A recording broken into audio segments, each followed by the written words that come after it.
ne comprends pas. Moi-même là, je lève. Quoi? Et puis il m'en veut. Maintenant, tu penses que tu n'as rien.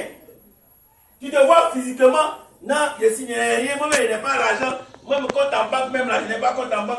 Mais là, si je suis là, j'ai mon compte web. Ou bien j'ai mon compte Orange Money. Ou bien j'ai FTL Money. Ou bien j'ai Move Money. Sinon, compte en banque, même vrai là. Moi-même là, je n'ai pas. Je suis là. Et puis, tout le monde m'en veut. Je ne comprends même pas pourquoi on m'en veut. Mais toi, tu penses que tu n'as rien. Mais tu penses que tu n'as rien. Mais tu as une destinée.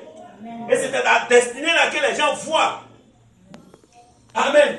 C'est ce que tu vas devenir là que les gens voient. C'est ce que Dieu veut que tu deviennes sur la terre ici là. C'est ça que les gens regardent. Et c'est ce que les gens jalousent. Mais ils sont vaincus au nom de Jésus. Amen. Tout ce qu'ils complotent, je déclare que cela n'arrivera pas. Amen. Que cela n'aura pas lieu sur ta vie au nom de Jésus. Si tu m'as dit un bon amen, tu reçois au nom de Jésus. Amen. Gloire à Jésus. Et Joseph va venir vers ses frères.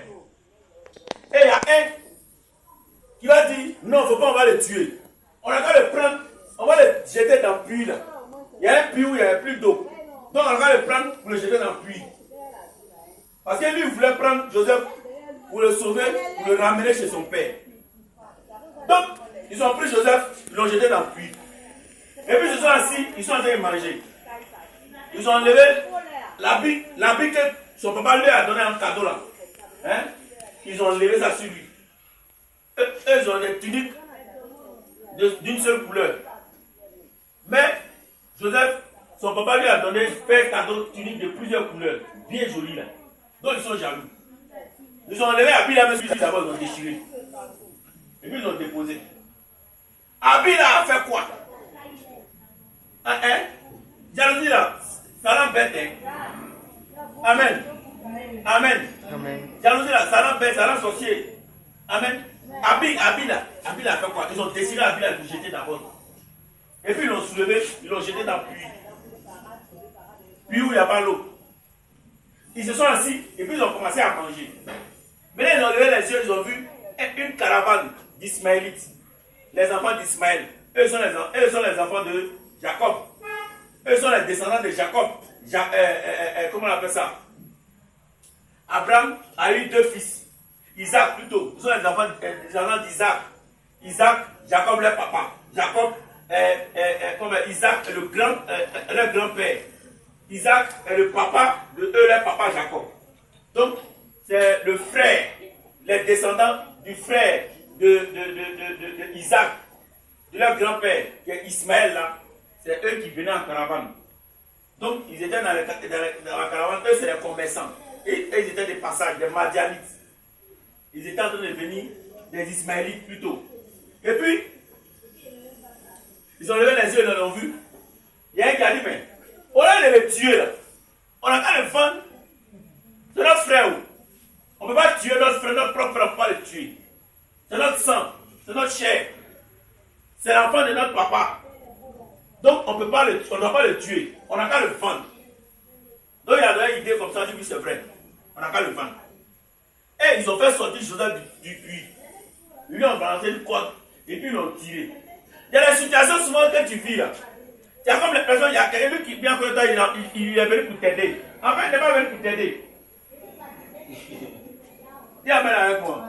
Il n'est pas venu pour t'aider en fait. Tu vis la situation. Il est contre toi, il est en train de donner des conseils, mais il est en train de faire quelque chose. Tu as comme l'impression qu'il est en train de t'aider. Amen. Mais il ne t'aide pas. Hein. En fait, il est en train de passer d'une situation à une autre situation peut-être plus dangereuse que la première situation. C'est ce qui s'est passé. Ils ont lancé j'étais dans le puits. Maintenant, on met code. Pour dire, il faut attraper, on va te tirer. Normalement, je vais penser quoi? Je suis sauvé. Mes frères sont en train de me sauver. Parce qu'ils m'ont jeté dans le puits. Et puis après, maintenant, ils ont envoyé code. Donc, ils sont en train de me sauver. Ils ont en train de me sauver. Puis là, ils ont réfléchi. Ils ne veulent plus faire ce qu'ils voulaient faire derrière moi. Mais en fait, je ne savais pas que c'était pour le vendre. Donc, très souvent, faire attention quand on est dans certaines situations. Il y a des personnes qui font comme s'ils sont en train de t'aider. Mais en fait, ces personnes ne sont pas en train de t'aider.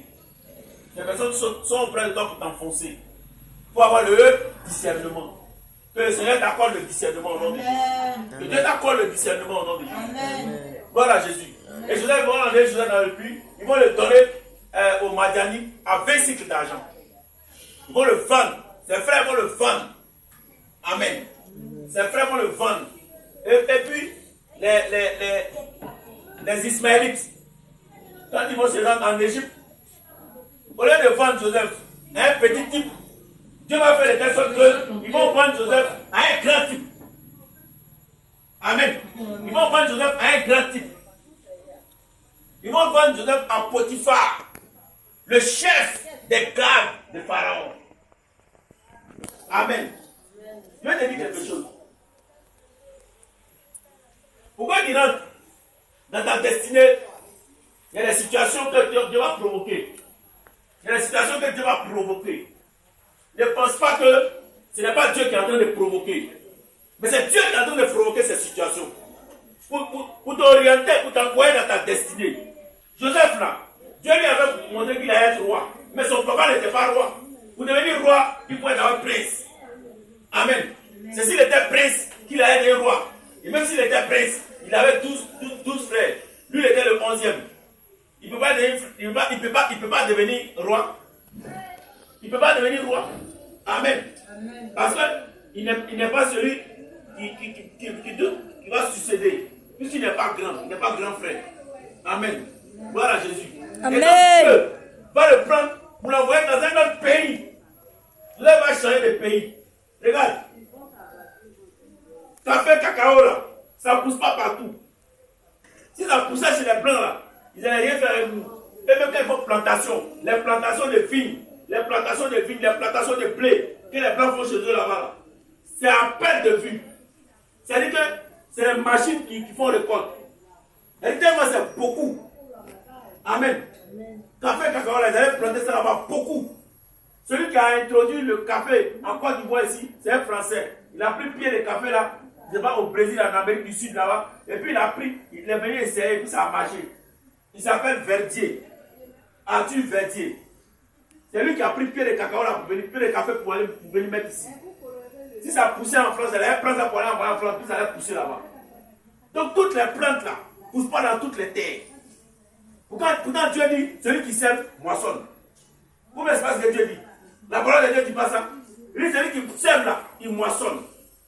Mais pourquoi on ne plante pas café en France pour moissonner? Ça ne pousse pas là-bas. Pour notre destinée. Si Dieu a prévu que toi, tu vas réussir aux États-Unis et puis tu as encore une fois, tu n'as rien fait. Tout ce que tu vas faire, tu vas tout taper poteau. Tu vas tourner en rond. Il faut quelqu'un pour t'orienter. Pour te dire non. Tu sais pas ici que tu vas réussir. Elle va aller au Canada. Il dit non. C'est bon. Je sais que ce n'est pas encore du droit que tu dois réussir. Donc, son frère me contacte. Il dit, mais ma grand-sœur te cherche. Il dit, mais ta grand-sœur me cherche à cause de quoi? Et maintenant, ma grand-sœur te cherche parce qu'elle est en France. Ce que tu lui as dit là, c'est ça, elle est en France. Il dit, ah bon? Il dit oui, il dit ok. Donc, on le contact. En même temps, on a contact. Nom de Dieu, ce que tu m'as dit là, c'est ça. Actuellement, ici en France même. Il dit, ah, gloire à Jésus. Je t'ai dit que tu es en France, tu vas rester là. Toutes les terres ont réussi. Joseph là, il ne va pas réussir à Canaan. Malgré le fait que Canaan là, c'est une terre bénie. C'est la terre promise par Dieu. Mais Joseph ne va pas réussir à Canaan. Joseph devait réussir en Égypte. Et en Égypte, il devait descendre. Et Dieu a tout fait. Il a conduit Joseph en Égypte. Et il a logé Joseph chez Potiphar. Donc, ce soir, ce que nous devons retenir, en premier, pour aller dans notre destinée, il faut se rendre disponible à Dieu. Quand Dieu t'appelle pour faire son œuvre, il faut venir. Vas-y, boire. Quand Dieu t'appelle pour faire son œuvre, il faut venir faire son œuvre.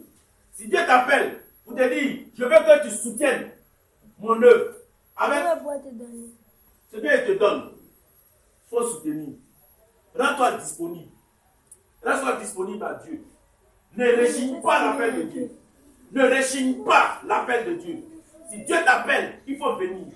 Ne rechigne pas l'appel de Dieu. Amen. C'est la première chose pour pouvoir entrer dans ta destinée. C'est la première condition pour pouvoir entrer dans ta destinée. Si le Seigneur Jésus-Christ t'appelle, il faut venir. Ce qu'il te demande de faire, il faut aller faire.